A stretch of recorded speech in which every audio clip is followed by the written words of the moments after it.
குரு பிரம்மா குரு விஷ்ணு குரு தேவோ மகேஸ்வரக குரு சாட்சாத் பரபிரம்மா தஸ்மை ஸ்ரீ குருவே நமக. நேயர்களுக்கு யோக பிருந்தாவின் வணக்கங்கள்.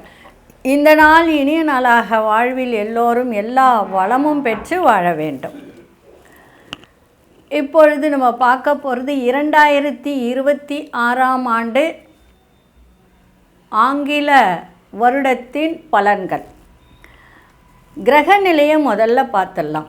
கிரகநிலை அப்படின்னு சொல்லும்போது சூரியனுடைய ஆதிக்கத்தில் தான் இந்த வருடமே பிறக்குது. அதுவும் பாருங்கள், 6-2-8 8-2-10 1 இல்லைங்களா. இன்னொரு விஷயம் இதில் குறிப்பாக சொல்லணும் அப்படின்னா, சூரியன் எங்கே இருக்குன்னா காலபுருஷனுக்கு 9ஆம் வீட்டிலே அமர்ந்திருக்கு, குருனுடைய வீட்டில். அதுவும் 4 கிரகங்கள், சூரியன், செவ்வாய், புதன், சுக்கிரன். அதுவும் குருவாரத்தில் பிரதோஷ நாளில் திரையோதசி திதியில் இந்த வருடம் பிறக்குது. ஆனால் இருந்தாலும் சூரியனுடைய ஆதிக்கத்தில் பிறக்கக்கூடிய இந்த வருடம் சூரியன் யாருக்கெல்லாம் நன்றாக இருக்கின்றதோ அவர்களுக்கெல்லாம் நன்மைகள் நடக்கும். அதே மாதிரி 5 ராசிக்காரர்களுக்கு நன்மைகள் நடக்கின்ற ஒரு வாய்ப்பு இருக்குது. அதாவது 5 ராசிக்காரர்கள் எச்சரிக்கையாகவும் இருக்கணும். கிரகநிலையை நம்ம பார்க்கலாம். கிரகநிலை அப்படின்னு சொல்லும்போது இந்த நான் சொல்கிறது ஆங்கில வருடத்துக்கு சூரியன் அப்படின்னு சொல்லும்போது தனுசு ராசியிலே அமர்ந்து செயல்பாட்டில் இருக்கிறார். அதுவும் இல்லாமல் பார்த்திங்கன்னா சூரியன் தனுசு ராசியில் செவ்வாய், புதன், சுக்கிரனோடு இணைந்து செயல்பாட்டை தருகிறார். அதே மாதிரி கும்பத்தில் ராகு பகவானோட மாந்தி, மீனத்தில் சனி பகவான், ரிஷபத்தில் சந்திர பகவான். அதாவது காலபுருஷனுக்கு 2வது வீட்டில் சந்திரன் உச்ச நிலையில் இந்த வருடம் ஆரம்பமாகிறது. குரு மட்டும் வக்ரத்தில் இருக்கார். அதே மாதிரி சிம்மத்தில் காலபுருஷனுக்கு 5ஆம் வீட்டில் கேது பகவான் சஞ்சாரம் செய்கிறார். சரி, எப்படி இருக்கும்? இந்த கேது கிரகத்தின் ஒவ்வொரு அசைவும் முக்கியமான ஒரு நிகழ்வாக குறிக்கப்படுகிறது. அசுப கிரகங்களில் ஒன்றாக குறிக்கப்படும் இந்த கேது இந்த வருடம் பெயர்ச்சியும் இருக்குது இல்லையா. குரு பெயர்ச்சி இருக்குது, ராகு கேது பெயர்ச்சியும் இருக்குது இல்லைங்களா. இப்போது பிறக்கும்போது 5ஆம் வீட்டில் இருக்குது, 11ஆம் வீட்டில் ராகு இருக்குது. அதே மாதிரி சில ராசிக்காரர்களுக்கு மேஷம், ரிஷபம் இப்படிப்பட்டவர்களுக்கெல்லாம் வாழ்க்கையில் எதிர்மறை ஆற்றலை தரும். அது எப்படி அப்படின்றத பார்க்கலாம். அதே மாதிரி இன்னொரு விஷயம் என்னென்னா, இந்த வருடம் கடந்த மே மாதம் பார்த்திங்கன்னா சிம்ம ராசியில் சஞ்சாரம் செய்து வரும் கேது 2026ஆம் ஆண்டு முழுவதும் இதே ராசியில் பயணம் செய்வார். அதனால் காலபுருஷனுக்கு 5ஆம் வீடு பூர்வ புண்ணியம் சொல்லுகின்ற இடத்துல சஞ்சாரம் செய்கிறார். மேஷத்துக்கு பார்த்திங்கன்னா 5ஆம் வீடு. ஆனால் மேஷத்துக்கு 9ஆம் வீட்டில் 4 கிரக சஞ்சாரம் இல்லைங்களா.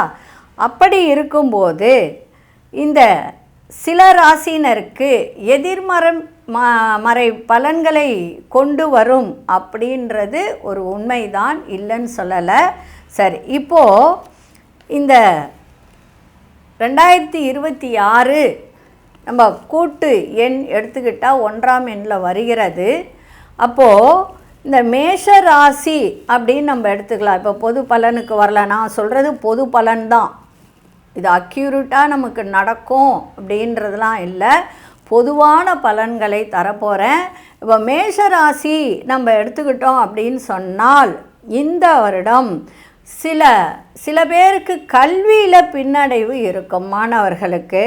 அதே மாதிரி ஜாதகத்தில் 5ஆம் வீட்டு அதிபதி 9ஆம் வீட்டில் பாக்கியஸ்தானத்தில் அமர்ந்திருக்கு. சில பாக்கியங்கள்லாம் கிடைக்கும், தந்தை வழியில் பாக்கியங்கள் கிடைக்கும். அதே சமயத்தில் பூர்வ புண்ணியத்தில் 5ஆம் வீட்டில் கேது இருக்கிறதுனால சில பேருக்கு கல்வி சார்ந்த விஷயங்களில் மாற்றங்கள் ஏற்படுத்தும், பின்னடைவு வரும். அந்த வகையில் உங்களுடைய குழந்தைகளின் கல்வி சார்ந்த விஷயத்தில் கவனத்தை செலுத்தணும். சரிங்களா? ஏன்னா குறைஞ்ச மதிப்பெண் பெறக்கூடிய வாய்ப்பு ஏற்படும். அதே மாதிரி போட்டி தேர்வுகளில் கொஞ்சம் அவங்க தோல்வியை தழுவக்கூடிய ஒரு தருணம் இருக்குது.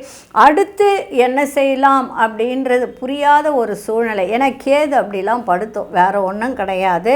அதே மாதிரி குடும்ப உறவுகளுக்கிடையே அப்பப்போ சண்டைகள், வாக்குவாதங்கள் வந்து செல்லும். மன அமைதி பாதிக்கப்படும். அலைச்சல்கள் மற்றும் பதற்றம் அதிகரிக்கும். மனசில் பார்த்திங்கன்னா ஒரு விதமான அமைதி இல்லாத தன்மை ஏற்படும். ஏன்னா 2ல் சந்திரன் உச்சம் பெற்று உட்கார்ந்துருக்கார். நல்லா புரிஞ்சிக்கணும், உச்சம் பெற்று உட்கார்ந்துருக்காரு. அதனால் கொஞ்சம் மனக்குழப்பங்கள் ஏற்படும். அதுவும் இல்லாமல் உங்களுடைய பாக்கியஸ்தானாதிபதி குரு பகவானும் விரையாதிபதியான குருவும் வக்ரம் பெற்று இருக்கிறார். நல்லா புரிஞ்சிக்கணும். அப்போ என்ன ஆகும்? ஒரு பண வரவில் சில தடை தாமதங்கள் ஏற்படுகின்ற ஒரு வாய்ப்பு இருக்குது. தெளிவான முடிவுகளை எடுக்க விடாமல் தடுக்கும். பொருள் செலவு, பண செலவு அதிகரிக்கும். நிதி நிலை காணப்படும். அதே சமயத்தில் 7 நாட்டு சனியும் உங்களுக்கு நடக்கு இல்லையா? அதனால் கொஞ்சம் கவனமாக இருந்தால் நல்லாயிருக்கும். தன்னம்பிக்கை பாதிக்கப்படும். ஆரோக்கியம் நன்றாக இருக்கும். மருத்துவ செலவுகள்லாம் அதிகரிக்கும். பொருளாதார ஏற்றங்கள் இருக்கும். பூர்வீக சொத்தில் இருந்து வந்த பிரச்சனைகள்லாம் விலகும். அதே சமயத்தில் இந்த ஆண்டு வீடு மனை வாங்கக்கூடிய யோகமும் இருக்குது. அதெல்லாம் நீங்கள் தான் பயன்படுத்திக்கணும். 5ல் கேது இருக்கே, நம்ம என்ன செய்வோம் அப்படின்லாம் நினைக்காதீங்க. அது கொஞ்சம் பின்னடைவு கொடுக்குமே தவிர மற்றபடி உங்களுக்கு நன்மைகள் தருகின்ற கிரகங்கள் நன்றாக இருக்குது. ராகு 11ல் இருக்குது. சூரியன், சுக்கிரன், செவ்வாய், புத பகவான் உங்களுக்கு 3க்கும் 6க்கும் அதிபதியானவர் 9ஆம் இடத்துல இருக்கிறதுனால சில நன்மைகள், தாய்மாமன் வழியில் நன்மைகள்லாம் நடக்கின்ற ஒரு வாய்ப்பு இருக்குது. கவலையே படாதீங்க. மேஷராசிக்காரர்கள் 7 நாட்டு சனியில் திருமணமே நடக்காதவர்களுக்கு திருமணம் நடக்கும். அதே மாதிரி வீடு மனை வாங்கக்கூடிய யோகத்தையும் கொடுக்கும். இந்த 5ல் கேது மட்டும்தான் உங்களுக்கு தடை செய்யுமே தவிர மற்றபடி நன்மையாக இருக்கும். இதற்கு என்ன பரிகாரம் அப்படின்னா பிள்ளையார்பட்டி விநாயகர் வழிபாடு, காணிப்பாக்க விநாயகர் வழிபாடு இதெல்லாம் செய்தால் நன்மை நடக்கும். நன்றி, வணக்கம். ஸ்ரீ குபேரன் டிவியை பார்த்தமைக்கு நன்றிகள். மேலும் இது போன்ற தகவல்களை தெரிந்து கொள்ள ஸ்ரீ குபேரன் டிவியை சப்ஸ்கிரைப் செய்யுங்கள். மறக்காமல் பெல் ஐக்கானை கிளிக் செய்யுங்கள்.